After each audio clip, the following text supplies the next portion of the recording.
So here are 4 natural tinders that I've picked up in an urban park, urban woodland in my area. This is quite close to suburbs. The idea of this video is just to show you to wherever you are in the world, just go out, look at things, observe, and then just pick things up and try it out, experiment with it. So I have struck this before.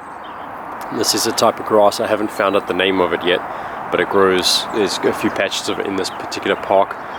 It looks like it has been planted deliberately in the one area. It's definitely not a ornamental grass. It's actually it definitely is a native of some sort. Then the next one I came across is this. I do not know what this is.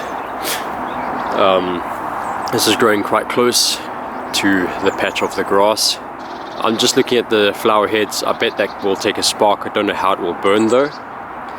The second thing I picked up looks very similar to this. I'm assuming it might be the same species but a different variety. But if you look at the flower heads, this is more an umbellifer, like umbrella shape, and this is kind of more conical. So I decided to pick it up anyway. The stems as well are different colors, as you can see. This is like a gray, going gray, and then this one is a bit of a dark, more of a black color. They look related but not exactly the same. As you can see, the denseness of the flower heads. These flower heads are lighter, these are a bit more light brown, yellowy. The fourth thing I picked up, I don't even know what this is. This might be a type of thistle head or something. We'll see if I can get a spark going into there and see how this burns as well. So when it comes to a grass which you're not really sure about, I'd say lay it on its back and kind of fluff out the center a bit to be able to catch the spark in the middle. So you do need something to follow up right away to catch that flame.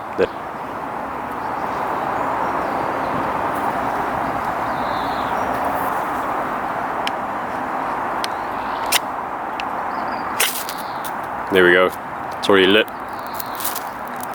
So as long as you have loads of dead nettles, things like that, that is your next stage, and that'll burn immediately after that. And then you have your sticks and twigs. You can have your birch bundle. I don't know if you've ever heard that before, but there's particular varieties of the birch tree. It might be, you know, the native silver birch.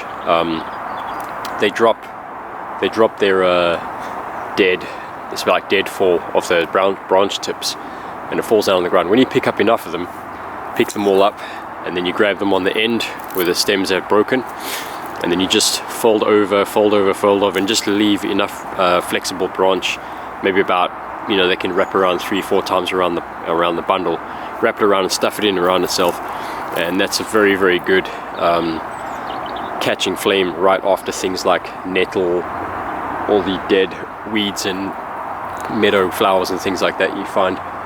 Nettle is a very good one. Let's take a look at some others right now. So it's all that kind of stuff that I'm talking about when I mention dead standing, wildflowers, wild plants, native plants, all this kind of stuff survives. Despite our wet climate here in the UK, that stuff is still standing. You know, it's already February. We've had like the last month or so just some serious rain here and there, keeping things damp. A nice windy day like today, everything dries out. We had rain last night and this stuff is bone dry. Next up is the conical shape seed head, wildflower seed head.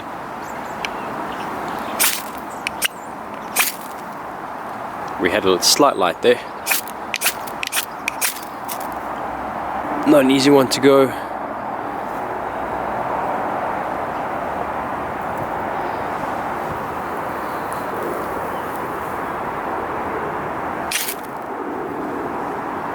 Yeah, this one doesn't work very well.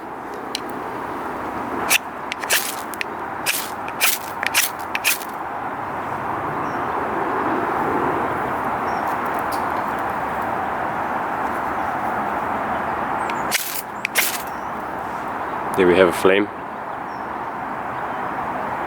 Didn't last very long. This one not that great. I'm wondering if the centers are still slightly damp from the rain we've been having the last couple of days. Let's give the umbellifer version of this one a go. I'm expecting the same result.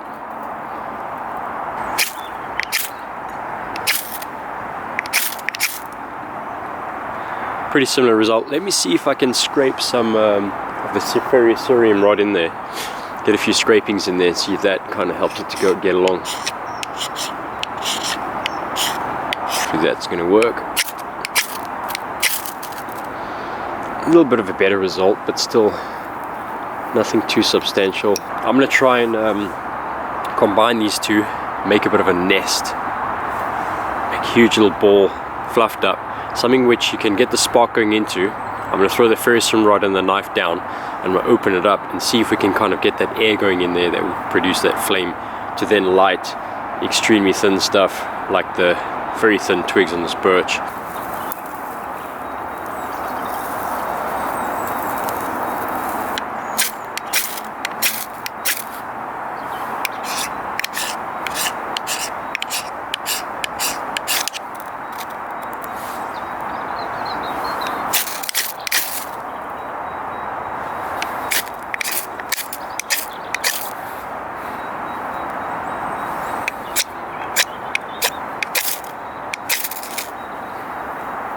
The flames last extremely short time. We're looking at, you know, less than a second, and then they die out. So it's just the tips of these seed heads that are like burning for just for a few minuscule parts of a second, and then it's out. So probably not reliable. It'll take a very long time to actually get this, take it from a spark to a flame, something can work with then to light something else. So not very reliable really.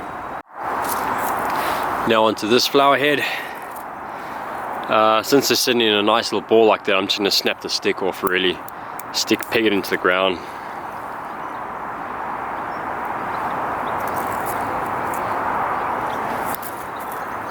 And then maybe we can chuck a few of these in between, just to close up the gaps.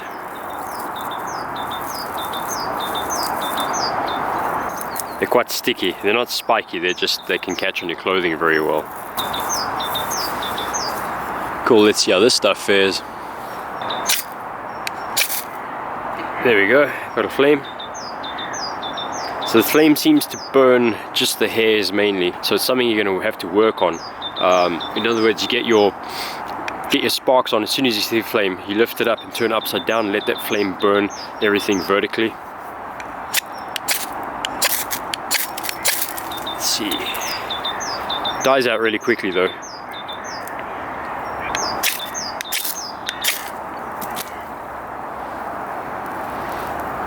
Yeah, there we go. There's a flame. Nice. That's hot enough to get the birch stuff going. Not that I want to. This is a pile I'm keeping aside for wild camping, but check there, got some birch going already. So yeah. This works.